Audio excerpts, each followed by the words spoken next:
Hilton brings you new ways to stay. With experiences that let you capture the glory days. Introducing the Graduate Hotels.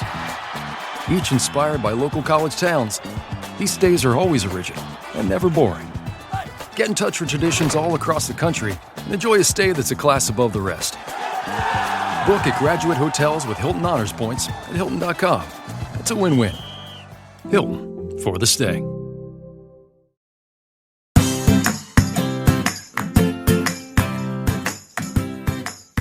Hi, and welcome back to Realistic Sustainability. I'm Mike, and I am here with a very tired Nick. Good morning. He started it with a yawn. Yes, we are yet again having trouble getting our schedules together and sitting here early in the morning to record a show. That's fairly accurate. Now, I am not going to lie. I didn't get to bed last night till well after 1 o'clock. I didn't get home till well after 12. And then when I woke up this morning at 5:30, I told my body, I was like, not today, Satan. But I knew in my heart that if I laid back down, I was never going to be here. Well, I appreciate you being here because this show is much more challenging when it's just me talking to myself.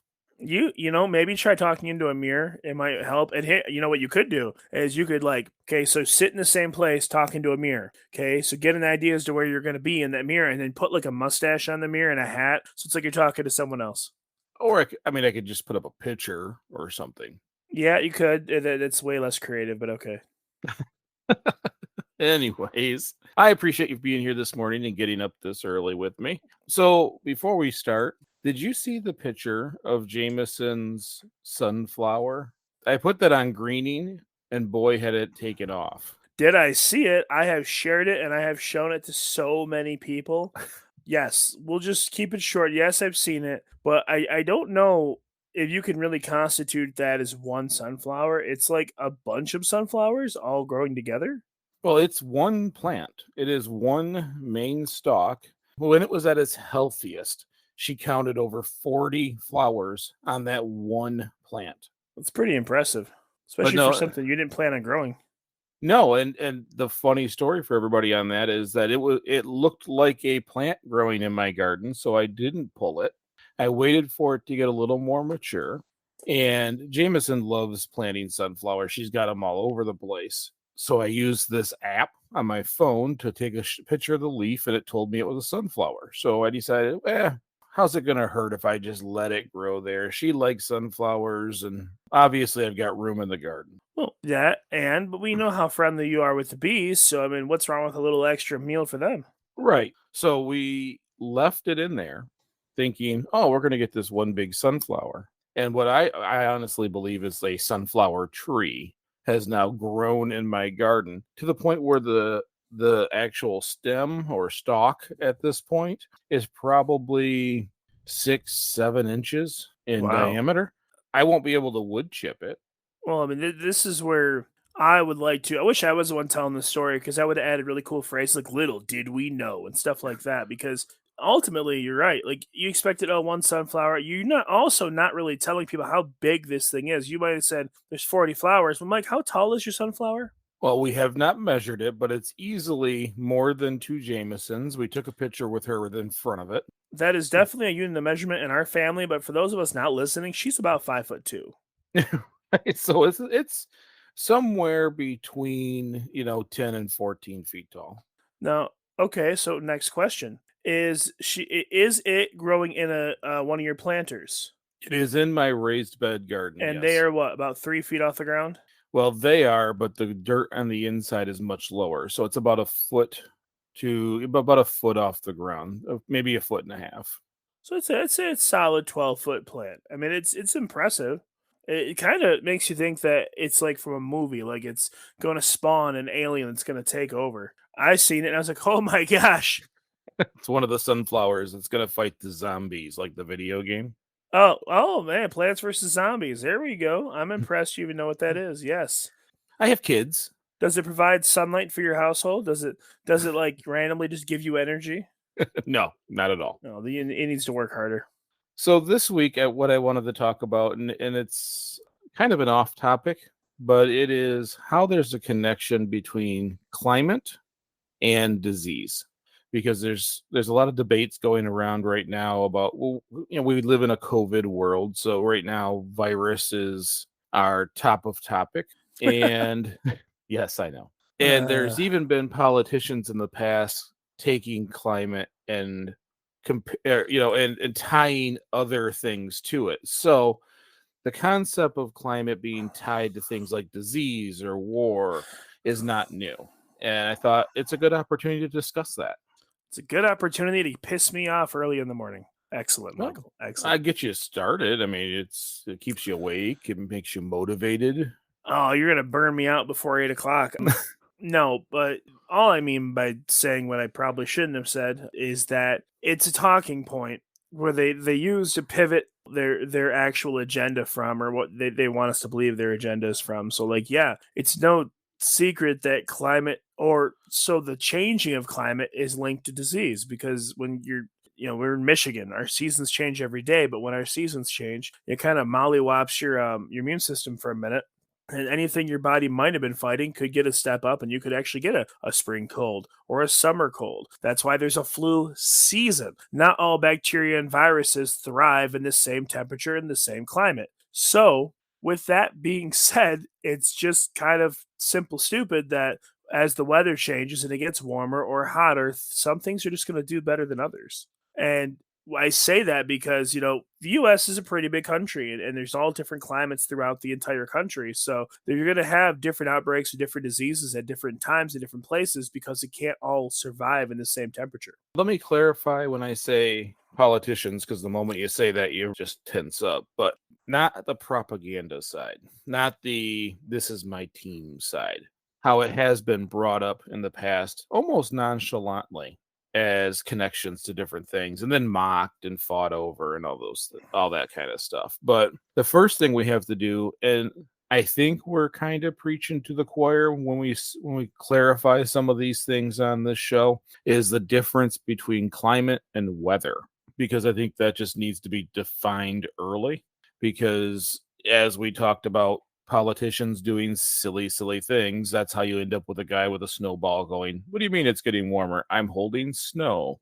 So go ahead. Yeah, that's accurate. And I would like to clarify that when we use the term climate, and what I had just said is more like weather. It is a temporary climate change. It's not really a climate per se, as it is seasonal allergies and stuff like that.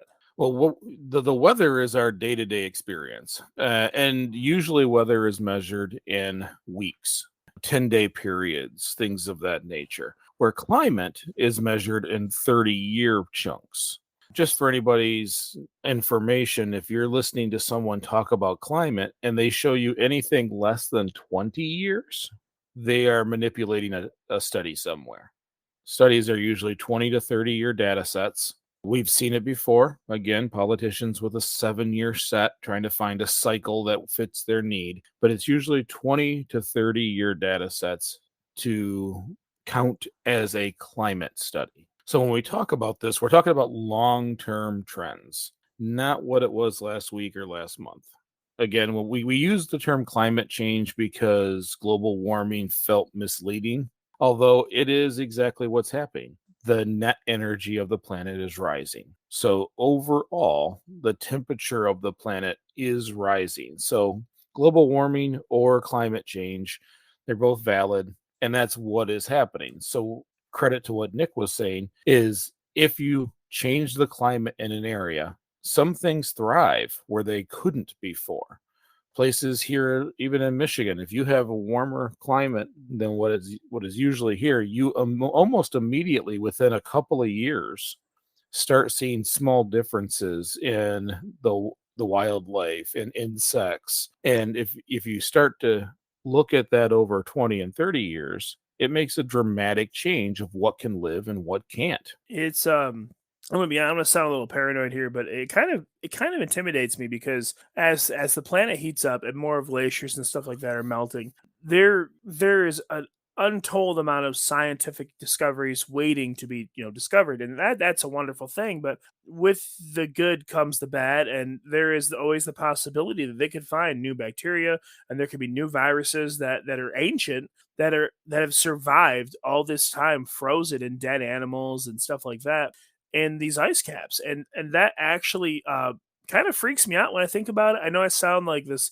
Armageddon end of the world scenario thing, but it just, you never know what you're going to find. And we really, short of doing, seismic scans and stuff like that, there really isn't a whole lot of information of what's frozen under there as far as, extinct species and stuff like that. So the climate changing will have a big effect on how our world moves forward. Well, and I didn't prepare much of that, but I do know that that's already been a topic of conversation, is that as we lose layers and layers of ice, you start bringing back. Remember, that water was trapped millions of years ago, Hmm. and everything in that water was trapped with it. So as this stuff starts to off gas, as it starts to fall into the ocean, you can get, you kind of say new viruses, but it's new to us. Yeah. The new to you virus can be released, and that is still a problem. It's not what I've prepared today, but you're absolutely correct, and that is something that is out front and open in the world of science.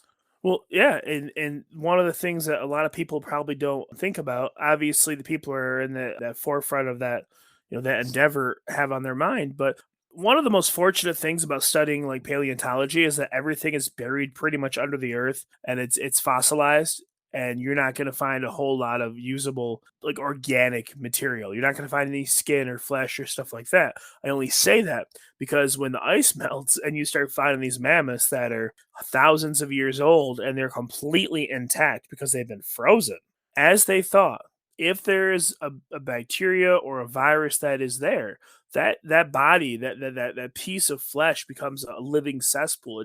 As it thaws, it just becomes food for whatever's there, and that is a breeding ground for infection. And that's not something that's new to us. I mean, that's no different than if an animal dies in the forest, and next thing you know, it's got maggots and all different kinds of stuff on it. That's nature. That's what nature does. But this is ancient nature. This is stuff that a lot of it is, like it or not, is like cryptozoology and cryptopaleontology. A lot of it is really just theory, because we don't have a time machine. We haven't found our flux capacitor yet. No one's built a DeLorean. Get on that, Michael. But it could be Pandora's box if we're not careful.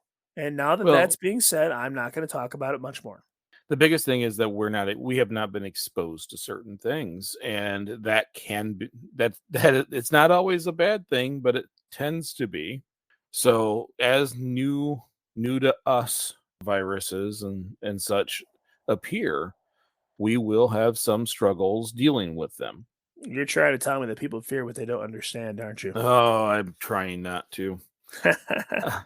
So the very first study I took a look at was a 2019 Sanford study, and they spent a lot of time showing warming regions and how that equated to a ton more mosquitoes. Yeah, that makes sense. What And regions are we talking about? well, and what they were looking at was northern Africa, how as the as this climate warms, even the cooler regions become hot, allowing the breeding cycles to be much, much longer.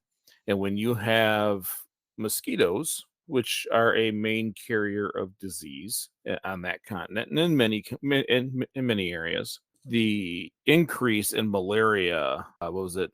Dengue fever? What's the word I'm looking for there?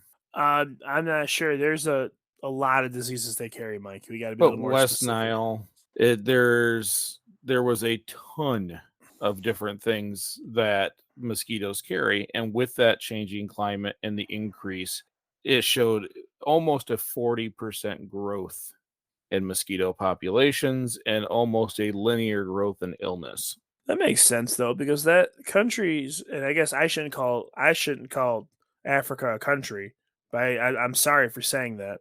Continents with countries in it that are like Africa. they lack the necessary infrastructure, and I will call it infrastructure, of sets of systems in place to battle that type of. I can't call it infestation because it is a naturally occurring insect, but like here, especially when the wet season starts, we have trucks that drive down streets and they're spraying for mosquitoes constantly, trying to keep those numbers in check. And granted, there's going to be like plots of land that are going to be wet and almost like swampish marshland, if you will. We have a lot of it in Michigan, so there's always going to be those opportunities for those bugs to repopulate. But I don't think they have the amount of tools necessary to battle the population like we do. I could be wrong. If I'm wrong, if someone's listened to this, I'm wrong, let me know. The Sanford study really pushed the connection between climate and disease because this middle piece, that increase in mosquitoes, that increase in quote unquote pest that can spread that disease much easier. Mm-hmm. And that was one of the first times I really got into understanding, because I hear all the time all the different connections between climate change, and then you always hear everybody mock each other over it. But this is a reality. As it warms, you're opening regions, and as it warms longer, those regions for those species stays open longer, and more people get bit. Mosquitoes are already considered one of the most dangerous creatures on the planet to begin with because of how they carry disease. Now we're just opening the window of how many and how often they can be around. Yeah, and something a lot of people don't really consider are those middle pieces. They don't take into account that. So this is what we're scared of, and this is what we're trying to do to prevent it. But the middle pieces are, the cogs in the wheel, however you want to look at this, are really what they need to focus on. Like mosquitoes are terrible, but I never would have considered them in terms of disease. When you were talking about disease, I was thinking bacteria and things that are like that don't do well in the warmth, and I never even considered insects. Like that's brilliant. And the more I read and the more I saw, the more unique to me, because I didn't know the concepts were. In 2014, Colombia did a study showing that food scarcity leads to disease, and that climate change is creating food scarcity on some continents. And what that does is it leads individuals to eating more of what they call bush meat, Yeah. more bats, more monkeys, things that aren't necessarily considered a normal meat because of the scarcity. People are reaching further and further for this food. And what you saw was like they took chunks in Africa again where Ebola went up 50% because it was coming from bushmeat. That makes sense, but also, once again, these are food sources that aren't regulated and haven't really been studied as to how to even tell if it's something is edible. Not, I'm sure there are bats that are edible and monkeys and whatever else you want to eat. We're humans. I'm sure if it's alive, we have found a way to consume it. But there's a lot you can do in terms of research and I guess, for lack of a better phrase, homework to really kind of get an idea as to what you should eat or when you shouldn't eat something. I have never been in a situation, and nor do I think I ever will be. We live a very, very, very comfortable first world life here where I think I'm going to have to experience that. I have to be reminded on a regular basis that that's not the way it is for the whole world. We have it very good here. Well, and as we kill the forest in one area and create scarcity in another area, we push living nature, creating this issue. You have 75% of new emerging or re-emerging disease has originated from animals or a zoonotic source. AIDS, SARS, H5N1, H1N1, a bunch of those. All of these things come from or have been traced back to bushmeat. So as you create these problems with climate and you put these stresses on society, even though it's not necessarily our society right now, that is where the disease comes from, and it spreads, and it can become our problem.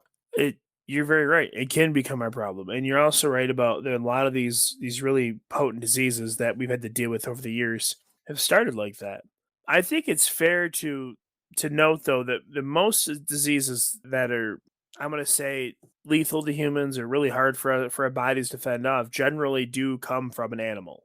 Normally, they jump to animals that are close to our biology before they jump to us. Not always, but it does happen. And when I say close, I'm not talking about orangutans or chimpanzees. There are lots of animals that are on a biological level are surprisingly close to us that you would never ever consider. That kind of stuff, it gets kind of freaky, man. Like think about we dealt with COVID. They think that started from a bat. And coronavirus has existed in animals for years. I mean, they've had medications for dogs and stuff for the coronavirus for decades. It's not like it's new. It was just new to us. And normally, when I say new to us, I like talking about like video games that use clothes and cars, not, I don't know, death, bacteria, and horrible sickness and disease. But it's something that the world needs to pay closer attention to because and COVID was a great awakening to that exactly because that came out of nowhere and hit us like a ton of bricks. We weren't ready for it. And if anything, it showed a number of ways that as a whole, the world just failed. We all screwed up. None of us did what we were supposed to do because we didn't know what we were supposed to do because any type of planning that we had was either improperly done, improperly thought, or just not done enough. Well, and let me clarify something real quick because I said it can be our problem. It should be our problem, even if it happens in other nations, if it happens on other continents, not just because it can get to us, it's because it's still there and we're all human. So when I said that, it may have almost sounded insensitive. And I realized that after I said it, it is something that we should all be worried about and cognizant of and working to solve. Every conspiracy theorist in the world likes to pick on Bill Gates, but that man spends a tremendous amount of time, effort, income, everything in Africa to prevent these diseases, knowing that it can be a hub to the world. And that is something that the world needs to recognize and help that continent take care of its people. Well, yeah, because race and gender and ethnic heritage really is irrelevant. We're all human. I mean, the fact of the matter is whether you live in Michigan or you live in some little town in Italy or you live in a city over in Russia, it doesn't matter. You're still a human. Your body works the same way. You still have a heart that pumps blood, lungs that oxygenate the blood. So any disease that could happen in any country, any continent in the world has the potential to reach you, whether you like it or not. And even if it doesn't, just for the sake of humanity, like if you can do something to help fight that or to help kind of lessen the effect of it on the people it's afflicting, then I think it's kind of it's a duty as a member of the human race to do what we can. Based on this Columbia study in 2014, they're alluding to what may have happened with COVID. This is a glimpse into the future on this study, talking about the transmittal of those viruses from bushmeat being able to grow within a human. And that is still, I mean, scrape all the conspiracies aside, still the primary likely source is from bushmeat. And here we are with the world changed, because I'm not going to say changing, because it has officially changed based on what this Columbia study kind of predicted. It didn't even stop with food, because water became a major issue. As fresh water becomes more and more scarce, they talk about stagnant water. They talk about insect infected water, larva infected water, creating diarrhea and other illnesses to people. So it's not even just the food, but also water. Everything a person needs in life as climate change continues to evolve, it becomes more and more dangerous for those who have scarcity all around them. Well, you're right, and I want to note that when it comes to anything you ingest, whether it be food or water, it isn't really relevant in the notion to even say that it's food or water, only to say that anything you ingest is subject to risk in that regard. Talking about stagnant water is disgusting. Like it's weird to say that water can be rotten, but like literally, I had a storage tote outside of my house sitting under my eaves trough collecting rain for the chickens. And well, we had plenty of water, so I hadn't emptied it in a few weeks. And I went out there just the other day, and I can't even fathom a number of how many mosquito larvae are in there.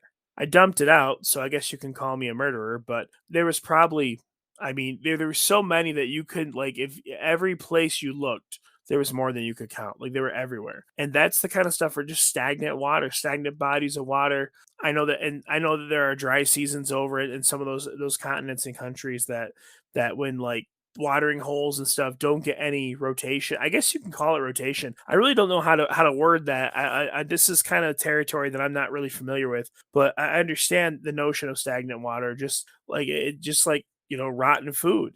And it's also though in our country specifically, when you go to school to get like certified for sanitation, even for a small certificate or like even something as simple as like serve safe for food, there's a number of diseases that you have to learn about because there is no quick fix. There are things that can happen in your restaurant that bleach can't kill. As scary as that is, there are things like the norovirus. There are things like C. diff. There are things like Ebola, and there are lots of these things that do exist in the world, and even in countries as privileged as ours, they do affect us. So it all starts with, I mean, paying attention to your climate and what's going on with your food source, your water source. Like that's one of the areas if nowhere else, that like correct and efficient science, proper science, can benefit the world. When you think of climate, you think of floods, you think of Hmm. hurricanes, this crazy weather. That's where they were discussing a lot of the waterborne disease. Think about Katrina. That was a large hurricane that devastated New Orleans and the surrounding area.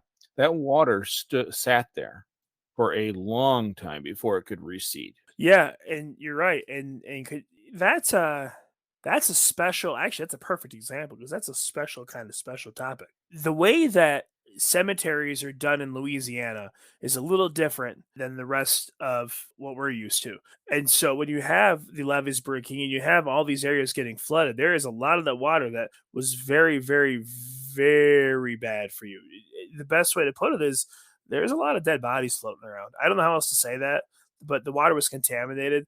But also something that is probably not as big of a threat, but I'm gonna note that occurred to me when you said that. Think about these huge storms and the amount of flooding it causes. And think about the amount of tropical animals that are pushed inland that aren't normally there, and all they're going to do is die.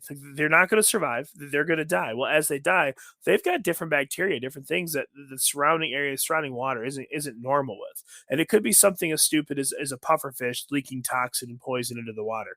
Regardless of what it is, it's a hazard and it's something that needs to be paid attention to.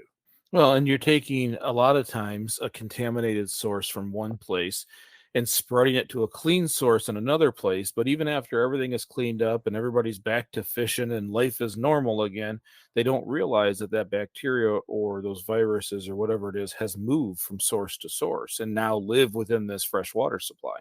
Well, yeah, because it only takes a few parts per million to affect your body.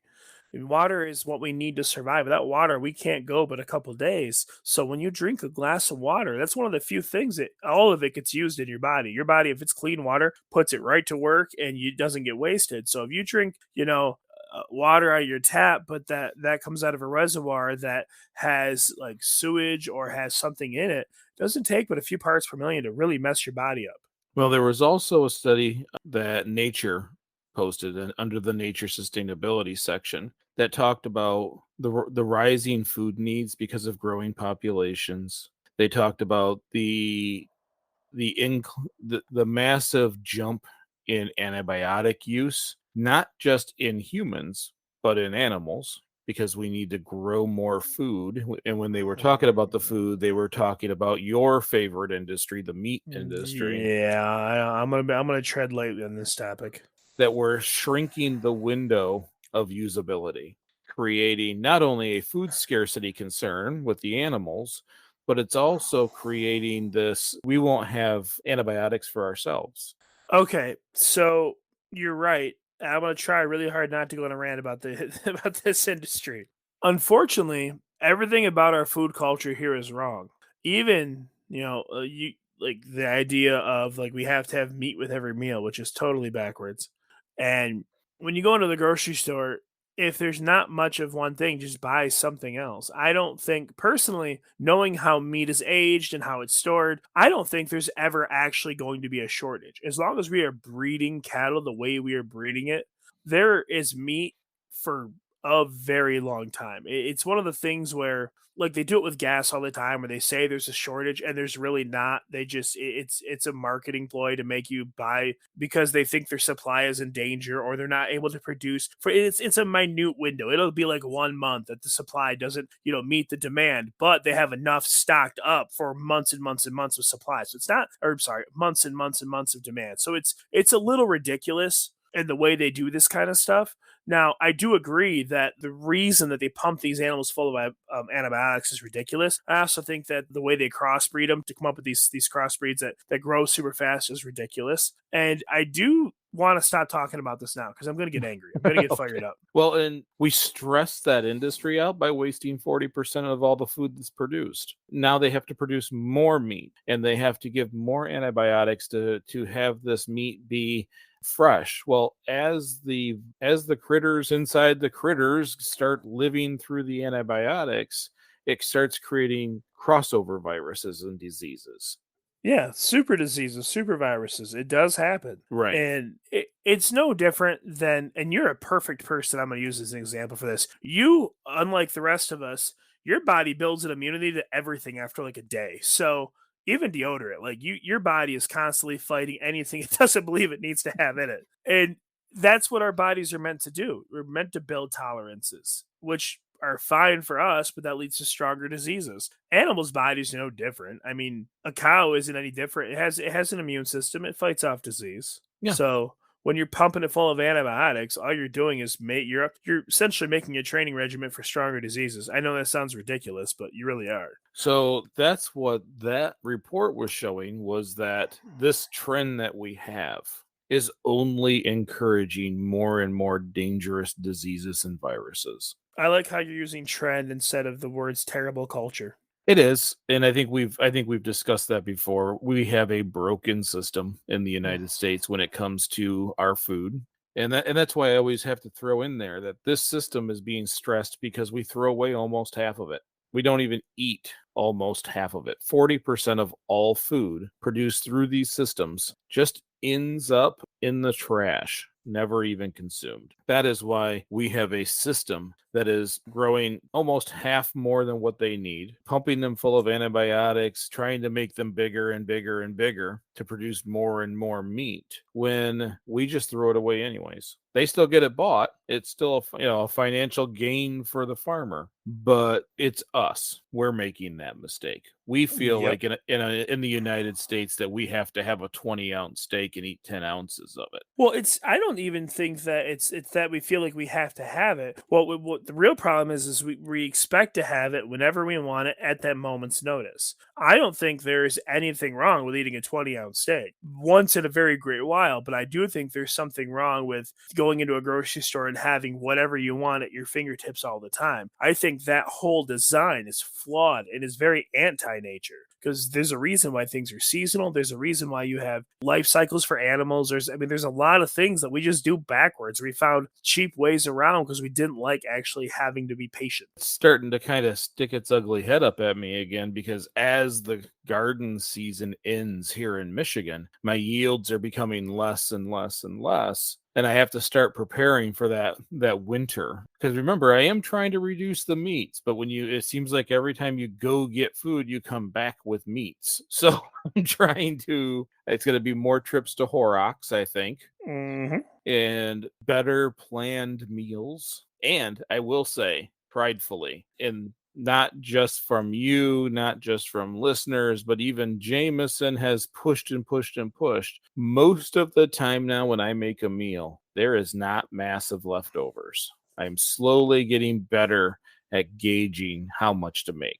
I think that for your family's economy and for your health, I think that's probably for the best. And don't get me wrong, like if you're a family that has leftovers, that's great. Eat them. I mean, don't just stick them in the fridge and throw them away. Don't contribute to that 40% of waste. But you really should just cook for what you're going to use. If there's only 5 of you there, then make 5 portions. If maybe make 6 portions. I mean, it's not something that it's not like an exact science. Every family's different, If you're the kind of person who, you make dinner for yourself and then enough for you and your husband to take the lunch to work the next day, great, do that. Just don't make 15 portions when you need 8. I mean, this isn't like a Sunday brunch after church. Well, and I was going to make the joke about our sister wanting our morning. Well, it can't be morning. Jamie hates morning. So brunch breakfast, like I used to make, or she calls it the continental breakfast, where I make a ton of food. You do make excessive amounts of food when you do that. Well, and I've always done that because it was open door. Anybody can come in. It doesn't matter who it is. They can come in and have a breakfast. And sometimes we'd have, 15, 20 people at the house. So I haven't done it in a long time, but it's all pre-COVID.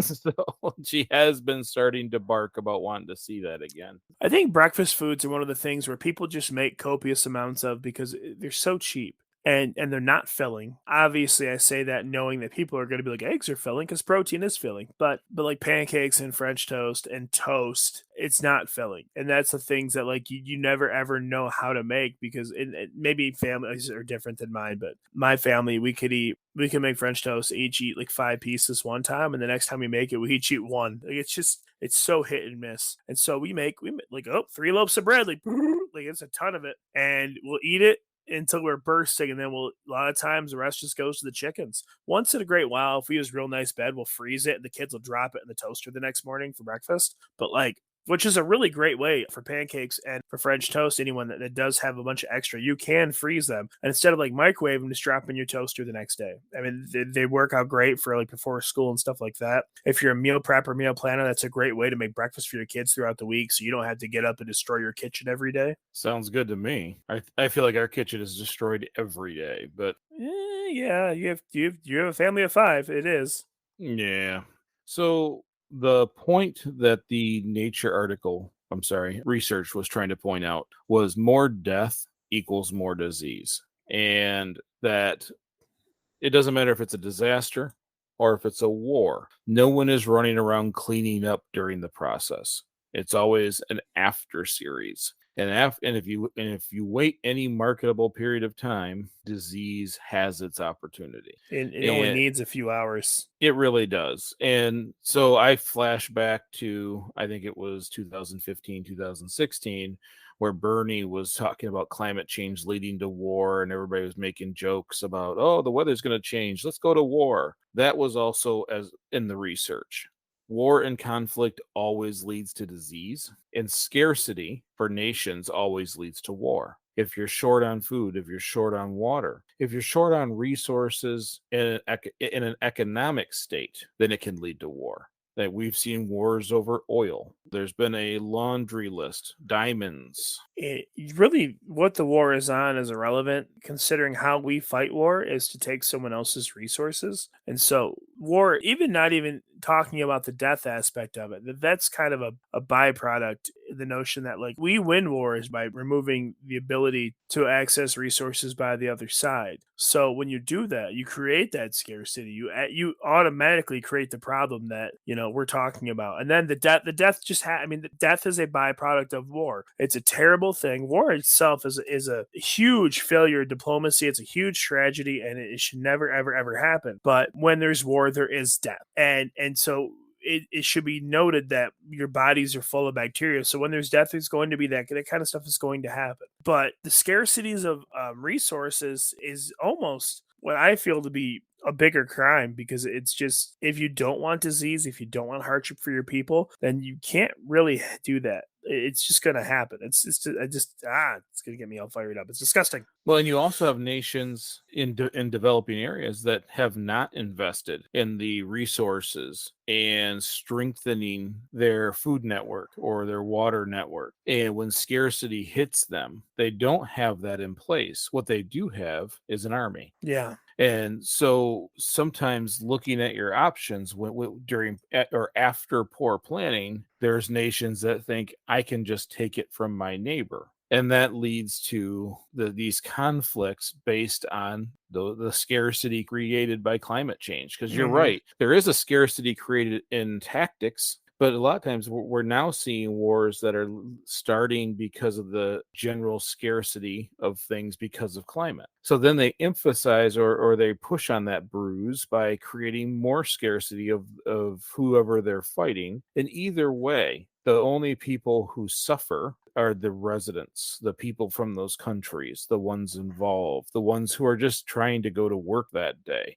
We were camping this weekend, and we have a lot of kids in the friends and family group who are war buffs. And as interesting as history is to me, it's always a tone problem. When someone cheerfully tells me about a war, I get upset because to me, every moment in history of war is an emphasis on human failure. Come see how dumb we were. It belongs in a museum where people can see it.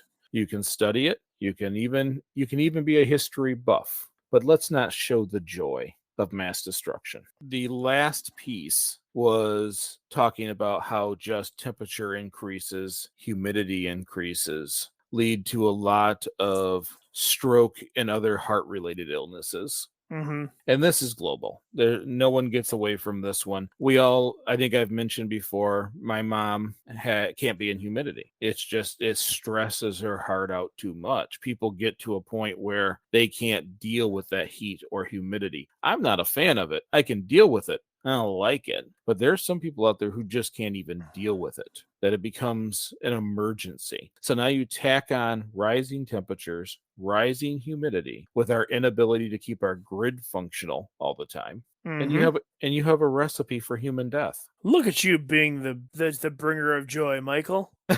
No, it's on the notes. It may be on the notes, but you're not wrong. You're not wrong at all. And I think that is something that is kind of overlooked, I guess. There's a great amount of people that when they get to their golden years, they tend to move south where it's warmer. Now, I have never understood the correlation in people that get to be senior citizens, because a lot of them just can't handle the humidity, but they go to Florida. Right. Because I'm with you. Humidity sucks. I hate it. No one likes to sweat unless you're weird. I hate sweating. I do have friends who really enjoy that kind of climate. I do. My old boss, that man will send me pictures of the temperature gauge of, showing 110 with high humidity, and he is a happy person. I, on the other hand, am not. Send me to Minnesota. Back then, we used to travel for work. We've got a call for Vegas. I'm like, bye. You give me Bemidji, Minnesota, and I will go up there in the winter at -10 degrees and go take care of this problem. Do not send me someplace where it's scorchingly hot. Come to think of it, I feel the same way. I hate sweating. I hate humidity, but I love cold air. That's what we have for today. And what I really want to remind people is, as we talk about some of these bigger global problems, all it is a justification of the small actions we do every day. There's not a lot we can do about climate change. There's not a lot we can do about changing how the food industry functions, except for changing our actions, except for helping educate those around us in a kind, gentle, and positive way, so that the point that maybe they watch your example and make that change themselves. It never works. Let me repeat that. It never works to yell at someone for their actions. They will always pound the stake in the ground and defend what they've done. If we just continue to function in a positive way, make good choices, and continuously be seen doing them, you can weather the storm of the periodic mockings or jokes. Over time, people will realize what you are doing is what needs to be done. So keep that in mind. I understand episodes like this can make you feel sad, but understand that just the idea that we know what is happening can lead to positive results. So if we trim down that meat consumption, we're helping fix that antibiotic problem. So that's all we had for this week. If you'd liked this episode, please share it on social media or share it with a friend. I'm actually seeing that happen a little bit more and more each week. So thank you to all of you who choose to do that. Another great way to support realistic sustainability is by becoming a monthly sustainer on the Anchor site, which you can find on greeningyourlife.org, which again, recently we've added another person. So thank you. If you can't see it, Nick is doing quite the dance. Or just simply leaving a 5-star review on your favorite podcast platform. Anytime that you leave a rating of any kind, it helps us get found in all the search engines, and it's usually your words that talk someone into listening to us, or at least giving us that chance. So thank you very much for that. And again, remember, we just have to get a little better each day. Little bit, big bit. I'm Mike. And I'm Nick. And we'll see you next week.